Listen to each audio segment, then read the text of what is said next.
Un jour, un roi chassait dans la forêt. Il poursuivait le gibier avec ardeur, tant et si bien que personne n'arrivait à le suivre. Quand le soir arrive, il s'arrête et regarde autour de lui. Il est perdu. Il cherche une sortie de la forêt, mais il n'en trouve pas. Il voit alors une vieille femme qui vient vers lui. C'est une sorcière. « Madame, pourriez-vous m'indiquer comment sortir de la forêt ?»« Oui, monsieur, le roi, je le puis, mais à une condition. Si vous ne la remplissez pas, vous ne sortirez jamais de la forêt et vous y mourrez de faim. »« Quelle est la condition ?»« J'ai une fille si belle qu'elle n'a pas sa pareille au monde. Elle mérite d'être votre épouse. Si vous en faites une reine, je vous montrerai comment sortir d'ici. » Le roi a peur. Il a si peur qu'il accepte. La vieille le conduit dans sa petite maison et sa fille, assise au coin du feu, accueille le roi comme si elle l'attendait. Il voit qu'elle est très belle, mais cependant, elle ne lui plaît pas.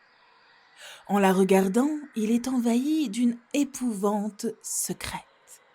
Il prend la fille sur son cheval, la vieille lui indique le chemin et ils arrivent à son château. Le mariage est célébré, mais le roi a déjà été marié. Il avait eu 7 enfants, 6 garçons et une fille. Il les aime plus que tout au monde. Et maintenant, il craint que leur belle-mère ne les traite pas bien. Alors il les conduit dans un château isolé au milieu d'une forêt. Le château est très bien caché. Le chemin qui y conduit est très difficile à découvrir.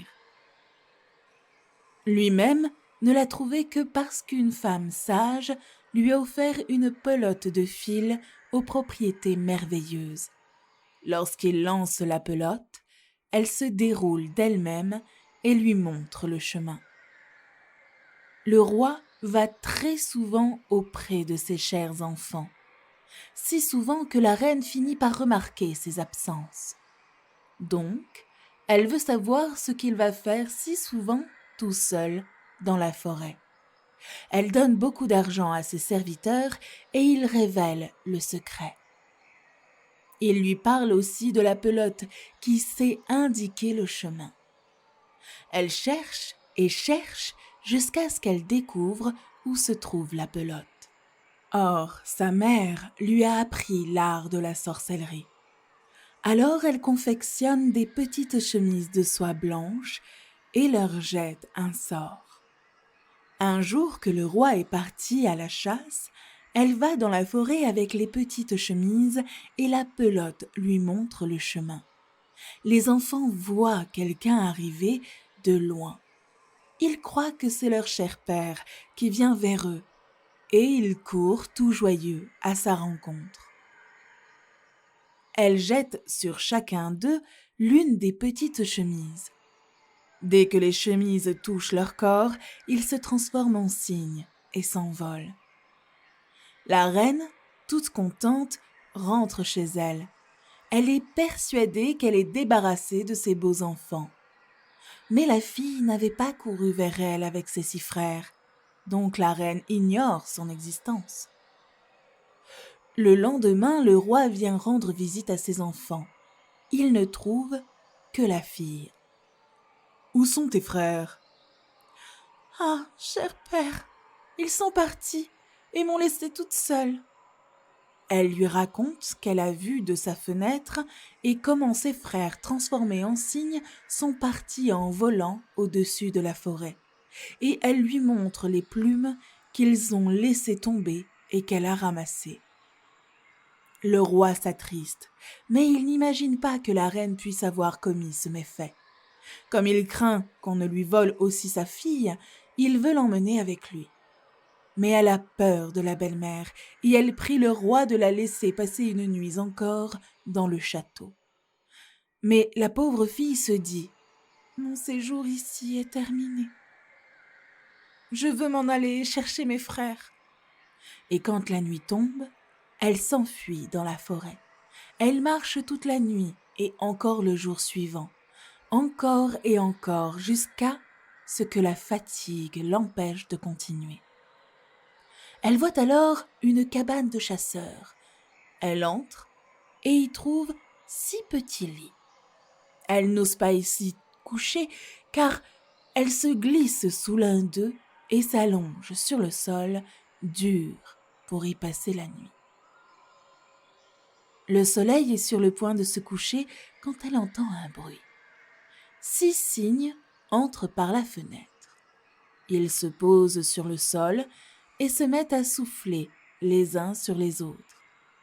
Toutes leurs plumes s'envolent et leur peau de cygne s'enlève comme une simple chemise.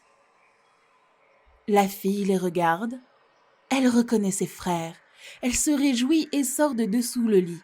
En la voyant, ses frères aussi sont tout heureux. Mais leur joie ne dure qu'un instant. « Tu ne peux pas rester ici. C'est un repère de voleurs.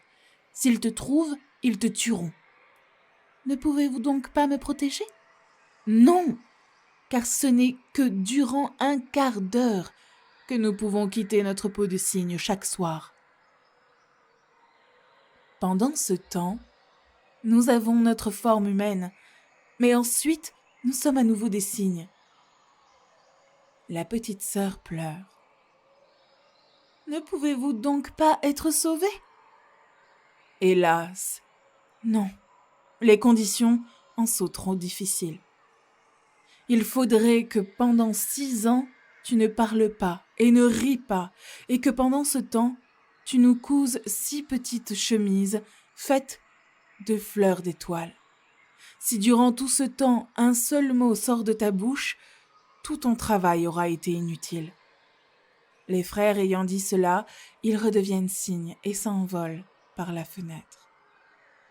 La fille a pris la décision de sauver ses frères, même si cela doit lui coûter la vie. Elle quitte la cabane de chasseurs, va au milieu de la forêt, grimpe dans un arbre et y passe la nuit.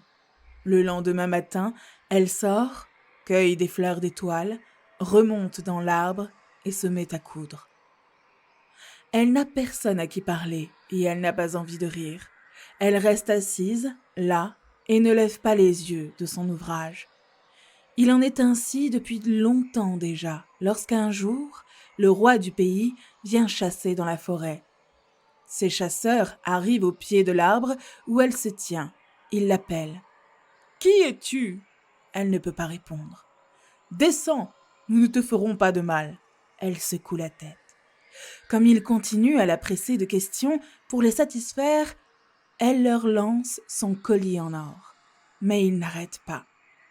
Elle leur lance alors sa ceinture, mais cela ne sert à rien. Puis sa jarretière, et puis, pièce par pièce, tout ce qu'elle a sur elle et dont elle peut se passer. Si bien qu'il ne lui reste finalement que sa chemise, mais les chasseurs s'obstinent. Ils grimpent dans l'arbre et en descendent la fille. Ils la conduisent au roi qui lui demande « Qui es-tu ? Que fais-tu dans cet arbre ?»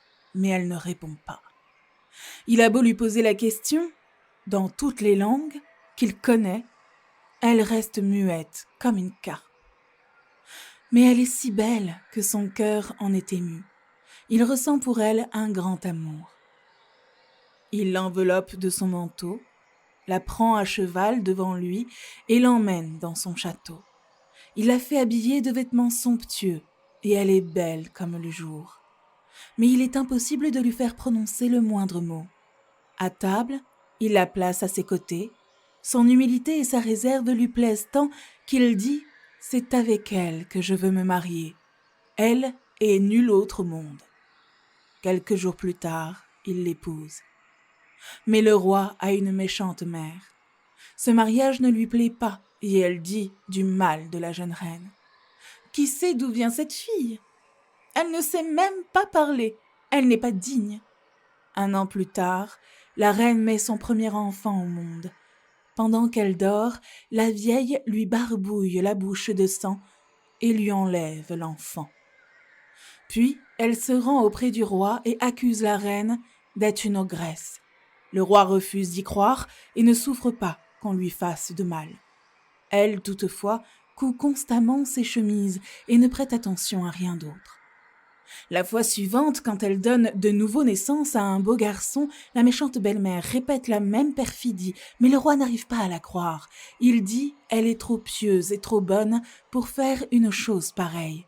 Si elle n'était pas muette, et si elle pouvait se défendre, son innocence l'éclaterait au jour. Mais une troisième fois, la vieille vole l'enfant nouveau-né et accuse la reine qui ne dit pas un mot pour sa défense. Alors, le roi ne peut pas faire autrement que de la livrer à la justice et elle est condamnée à mourir par le feu. Mais ce verdict arrive justement le dernier jour des 6 années durant lesquelles elle n'avait le droit ni de parler ni de rire. Elle a donc délivré ses chers frères de l'ensorcellement. Les 6 chemises sont prêtes, sauf la dernière, à laquelle il ne manque que la manche gauche. Lorsqu'on la conduit au bûcher, elle pose les 6 chemises sur son bras.